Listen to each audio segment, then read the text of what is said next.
je m'appelle Boris Cousin, je suis actuellement coordinateur de la Maison de la Nature et de l'Environnement. Donc, je m'appelle Jérôme Tessandier, donc j'ai 39 ans.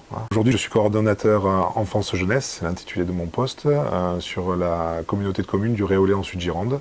Lescaillé, je suis de la promotion 2011-2012, donc j'ai eu mon diplôme en 2012. Actuellement et depuis plusieurs années, j'ai deux travails, un emploi mutualisé entre deux associations qui sont un théâtre et un centre social. Donc, Fabrice de Bréjas, je suis directeur ici à l'Amicale Lake de la Glacière. Oscar Mota, je suis de nationalité colombienne et espagnole. Ça doit faire une vingtaine d'années que je suis à Bordeaux et actuellement je suis doctorant à l'Université de Bordeaux. Alors, je m'appelle Soukeina Assini, j'ai 30 ans et j'ai eu ma licence cette année, donc c'était la promotion 2017-2018. Alors, je suis Christophe Prigent et donc j'ai fait la licence coordination de projet en 2011 à l'IUT Michel de Montaigne. Je suis aujourd'hui coordinateur de l'activité d'accueil des alternants au sein de l'association Jeunesse Habitat Solidaire. Donc, je m'appelle Paul Dupouille. Je suis coordinateur des chantiers navals Tramassé, association chantier naval associatif. Et j'ai fait la licence pro coordination de projet il y a maintenant, ça va faire plus de 6 ans. Je m'appelle Loubna Edno Bouffard, donc j'ai 33 ans. J'ai passé la licence de coordinatrice de projet de développement social et culturel en milieu urbain, je m'en souviens très bien. Donc c'était la première année de la licence et c'était en 2005. Et actuellement, je suis intervenante théâtre et comédienne au sein de la CITES Compagnie, une association de théâtre sur la commune de Lormont. Yannick Poulot, donc je suis aujourd'hui, j'ai fait la licence pro après le DUT carrière sociale à l'IUT, donc DUT c'était septembre 2011. Donc 2012-2013, j'ai commencé la licence pro en septembre 2013 pour finir en 2015. Voilà, aujourd'hui je suis dessinateur de bande dessinée. Le cœur de notre métier, c'est la mobilité européenne. Et donc on accueille en fait surtout des jeunes, mais ça peut être aussi des adultes qui viennent faire un stage à Bordeaux et qui viennent de différents pays européens et qui viennent dans le cadre du programme Erasmus+.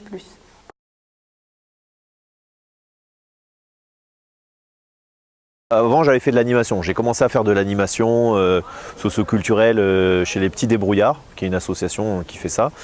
Et puis j'ai commencé à m'intéresser à travers cette expérience professionnelle au rôle du coordinateur. Il m'a semblé important, ou en tout cas un vrai désir de prendre de la distance avec le terrain, qu'il y a des choses qui pouvaient se construire à d'autres niveaux, qu'en face à face pédagogique avec les enfants ou en direction et en organisation de structure. Et du coup, je travaille avec des publics, des personnes âgées. Et, au collège, j'ai travaillé dans des collèges parce que j'avais mon diplôme de conservatoire, j'ai travaillé avec des enfants.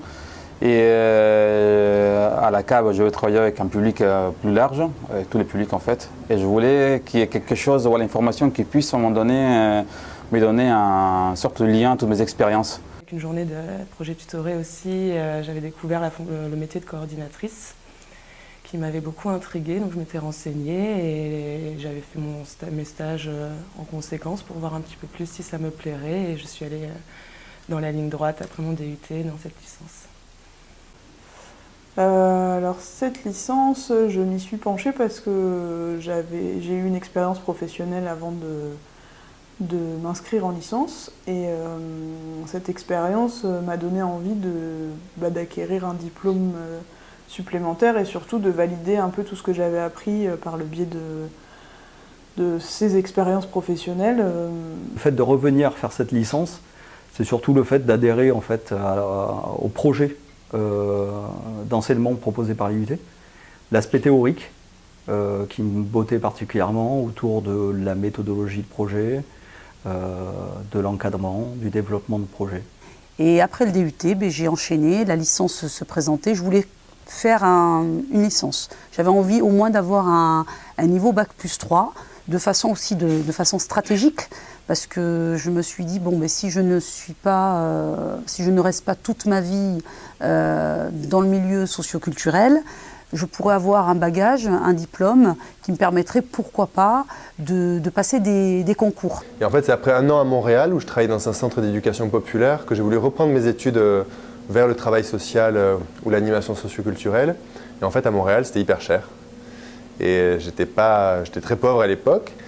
Et donc, je me suis dit, bon, je vais peut-être me reformer en France. Et donc là, au début, j'hésitais avec je crois que c'était le DUT GDH encore et le DUT SSC. Et finalement, j'ai vu cette licence pro. Pour le DUT, j'avais un mémoire à faire sur la réforme des rythmes scolaires qu'il y avait à ce moment-là, qui a fait beaucoup de bruit. Et j'ai fait un mémoire qui a beaucoup plu à certains professeurs, dont Luc Greffier. Et Luc Greffier, donc, c'est lui qui mène la licence pro. Et du coup, moi, je voulais aussi aller à cette licence un peu. Je me suis dit, tiens, c'est la suite logique pour avoir des responsabilités plus tard et pas être animateur de terrain toute ma vie, parce que j'avais envie de voir un peu tous les étages.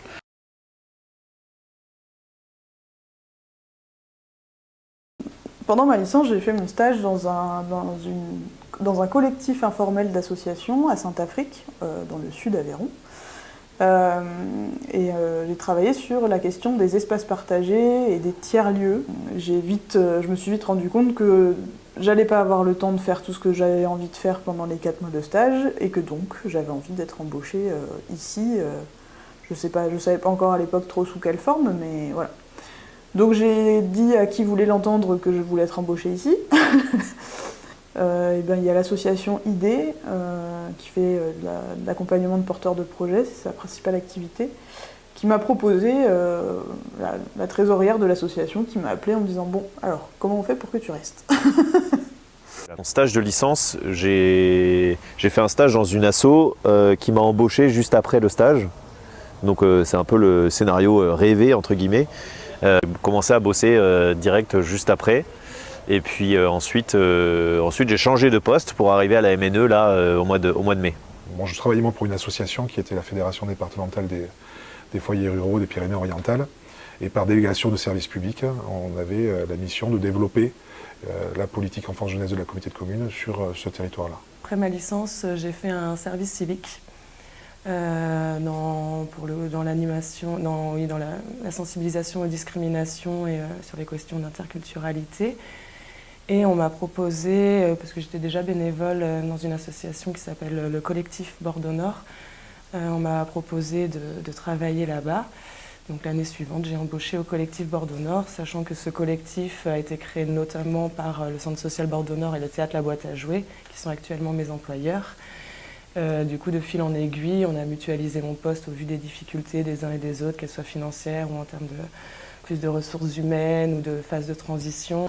Voilà, cette licence-là a voulu qu'on soit un peu multitâche, donc du coup, on a profité un peu de ça et je me suis retrouvé à faire énormément de choses. Mais à un moment donné, j'ai dit stop, c'est pas possible, il faut que je me concentre aussi sur moi et je suis passé ensuite à vouloir faire un Master 2. Donc je suis passé en Master 2 Pro aussi, c'est pratiques artistiques et action sociale. J'ai trouvé du travail de suite, par le réseau, puisque après ça, j'ai été recruté pour une mairie où j'ai été chargé d'études et d'évaluation à la mairie de Salles, où je travaillais en collaboration avec un coordinateur d'un service enfants-jeunesse qui est intervenant à l'IUT. Donc comme quoi, c'est une grande famille, un grand réseau. Un travail de suite,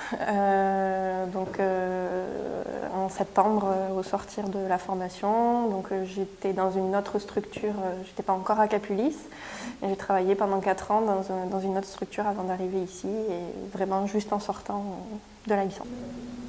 Alors moi ça a été assez rapide, c'est que j'ai fait mon projet tutoré au chantier Tramassé sur une commande de l'IDAC. On travaillait sur en gros comment l'action culturelle peut être un levier de développement local, à la fois sur une étude type diagnostic, mais également sur un film. Et par la suite, j'ai eu une période de chômage de RSA, même pendant 8 mois. Et au détour d'un congé maternité, je suis revenu au chantier Tramassé. La plus grande expérience, c'est quand je suis rentrée en 2009 au centre d'animation Saint-Pierre. J'ai travaillé pendant 4 ans là-bas. Et là, j'étais sur un poste... L'intitulé, c'était animatrice socioculturelle, mais j'avais vraiment des missions de coordinatrice de projet. J'étais à la fois, je coordonnais des projets culturels, j'étais sur le service, le secteur, ils appelaient ça jeunesse, et surtout le secteur adulte. Voilà. Et après, je faisais un peu de centre de loisirs quand quand il fallait remplacer. Hein. On est polyvalent, les animateurs socioculturels dans les centres sociaux. Mais j'ai pris beaucoup de plaisir à travailler dans cette structure et j'ai pu mettre en application ce que j'avais appris. Pour le côté coordinateur de projet, les 4 ans à la communauté de communes, hein, clairement, parce que si j'ai commencé d'abord par parler que des rythmes scolaires, en fait, j'ai eu très vite beaucoup de choses qui concernaient la gestion d'équipe, la gestion des directeurs. C'était une communauté de communes, donc 11 communes, donc 11 mairies, hein, autant d'écoles, voire plus, beaucoup plus. En fait, il y avait 18 écoles sur le territoire.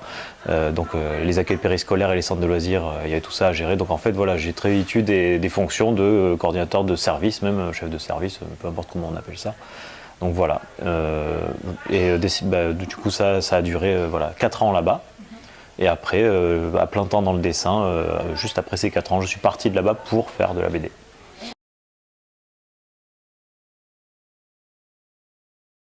Je pense que c'est vraiment le type de formation où ça t'apporte ce que tu as envie de mettre aussi. Ce que tu as envie d'avoir, ce que tu as envie de créer, parce qu'on est en petit groupe, que du coup on est beaucoup dans la discussion, même avec les enseignants. Et voilà, moi ça m'a apporté beaucoup d'outils pour savoir monter un projet, les différentes étapes, ou sur le diagnostic. La licence, elle m'a beaucoup apporté sur la méthode de recherche, comment on peut questionner son travail au jour le jour et comment on fait pour enrichir son travail des recherches des autres, des gens qui ont déjà écrit des bouquins sur ce qu'on fait. Et donc ça c'est intéressant. Au quotidien, c'est pas facilement réalisable. J'y ai trouvé en fait un environnement différent puisque les profils qui étaient à la licence n'étaient pas les mêmes que sur le DUT. Mais il y a des modules où il y avait une forme de redondance en tout cas. Et puis il y en avait d'autres où effectivement on allait un peu plus loin. L'obtention d'un bac +3 n'était pas non plus négligeable. C'est une licence très complète. Cependant, rien ne vaut l'expérience du terrain. Et malgré tout ce que la licence a pu m'apporter, et je dis que c'était énorme parce qu'on m'aurait lancé dans le même projet des années avant la licence, j'aurais pas pu réussir dans mon travail comme j'ai pu le faire après.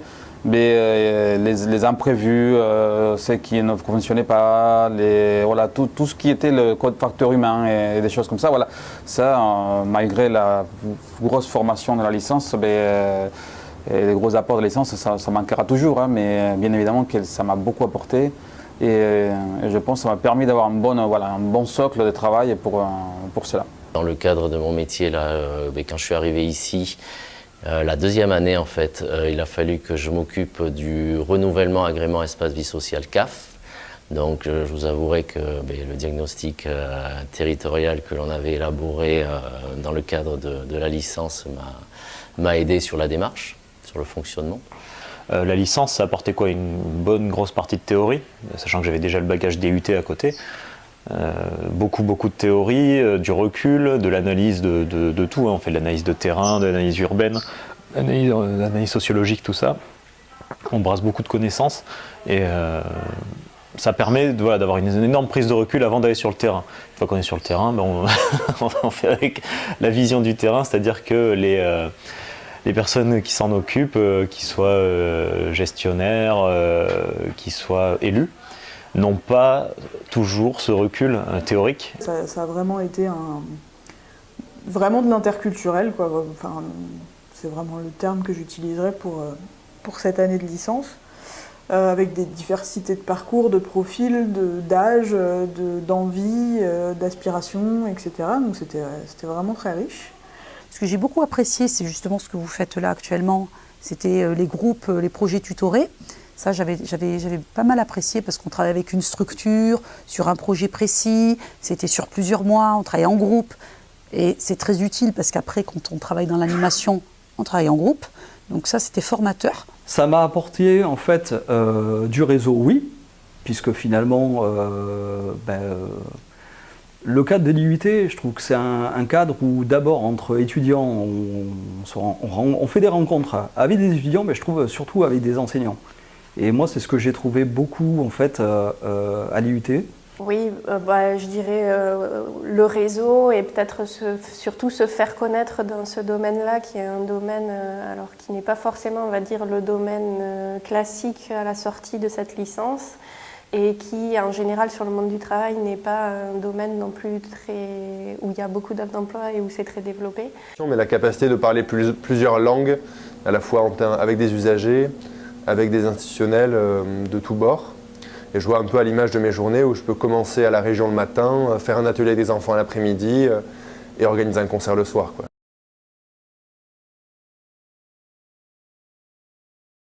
Pour être vraiment complète, cette licence, elle gagnerait à avoir un peu plus de temps, de jeux de rôle qui permettent de travailler des outils comme l'animation de réunion, la gestion de conflits, la gestion de ressources humaines, c'est moche, mais enfin, en gros, ça veut dire ça, quoi. Ça veut dire que quand on est coordinateur, on va souvent se retrouver en situation d'accompagnement ou même de gestion d'équipe.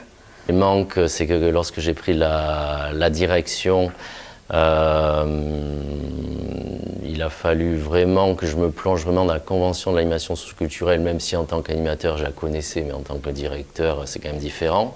Donc c'est vrai que ça c'est peut-être un plus à faire remonter s'ils peuvent aborder avec les étudiants cette convention de l'animation socioculturelle. Le droit du travail, c'est pas mal aussi. Qui est complexe quand même. En licence pro, forcément, ce qui manque c'est le terrain, sachant qu'on est censé avoir un peu d'expérience de terrain avant d'arriver à la licence pro. C'est une sorte de truc médian pour compléter déjà les connaissances de terrain. Moi c'est comme ça que je la vois cette licence.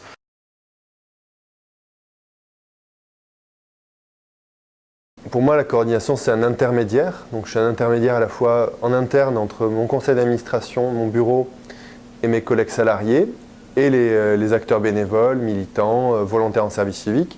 Et après, je suis aussi un intermédiaire entre l'association et donc le corps associatif et les partenaires territoriaux, qu'ils soient la communauté de communes des Portes de l'Entre-deux-Mers, la région, le département, l'Europe de temps en temps.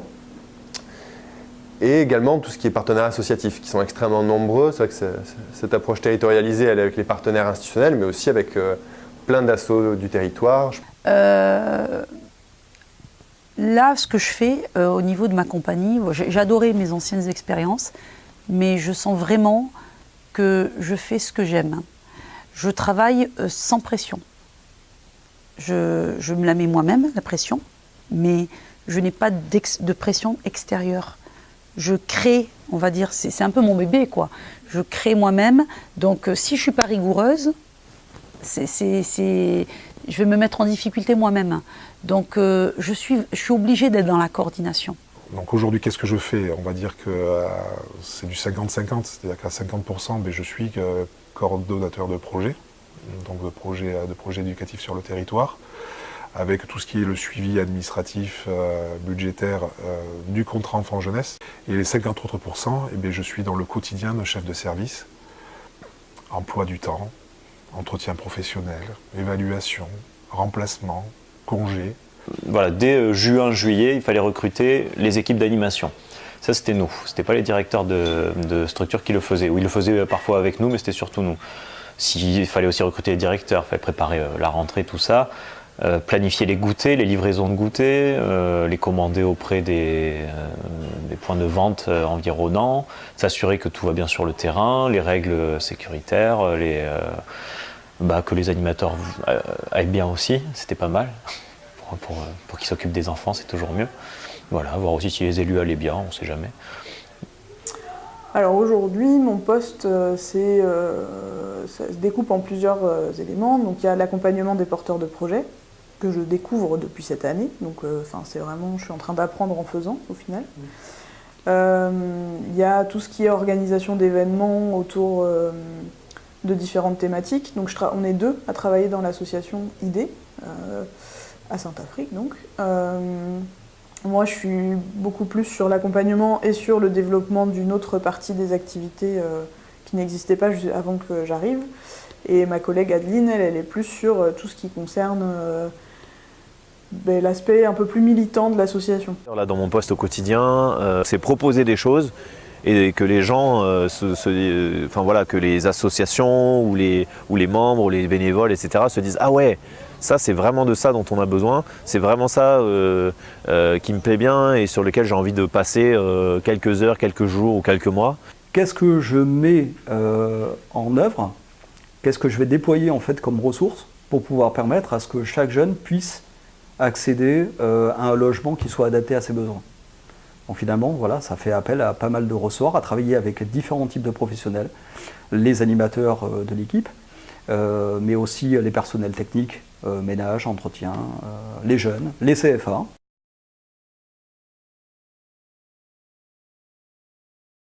Un tableur Excel, c'est indispensable. J'aime les tableurs où il y a tout dedans, où on a une vision globale de qui il faut relancer, voilà, les moyens de contact, pouvoir compter les choses très facilement, de combien il faut de, j'en sais rien, de grilles, combien il faut de chaises et de tables au total sur un événement, etc.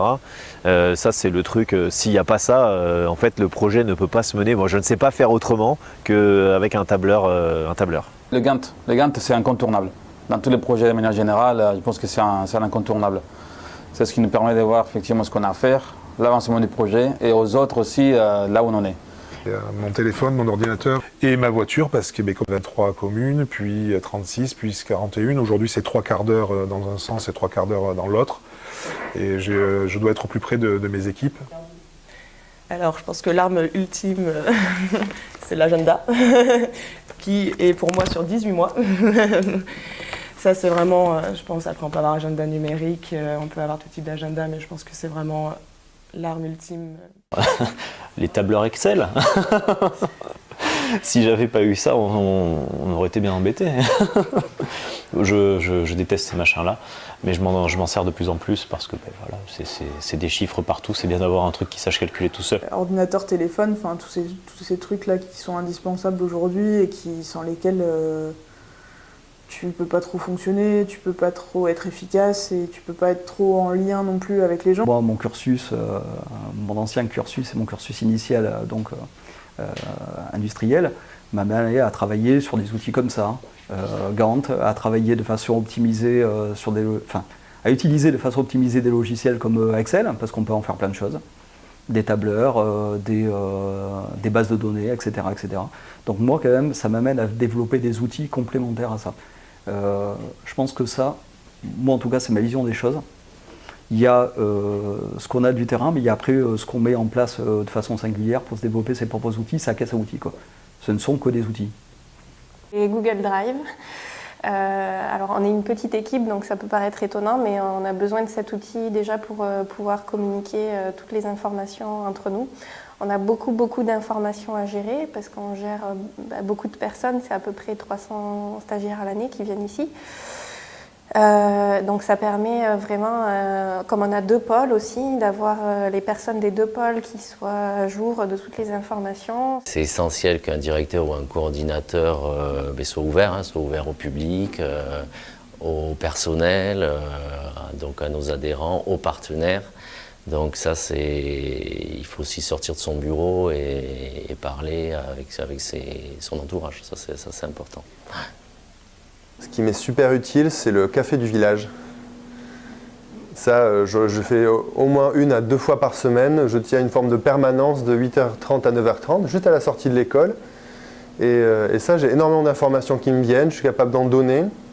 Je suis capable aussi d'avoir une conversation de 10 minutes, un quart d'heure sur un sujet. Ça permet aussi de communiquer en direct. Alors j'essaie d'être très structurée, j'essaie en tout cas. Au niveau des papiers, de l'organisation des projets. Alors, j'ai pas apporté un classeur là-dessus, tu vois, j'y ai pas pensé. J'ai un classeur, effectivement, avec, c'est une fiche projet très basique, avec le déroulement, parce que j'ai tellement de projets artistiques où j'essaie de mettre les dates des ateliers, les objectifs. C'est quelque chose d'assez basique, des fiches projets qu'on trouve dans l'animation.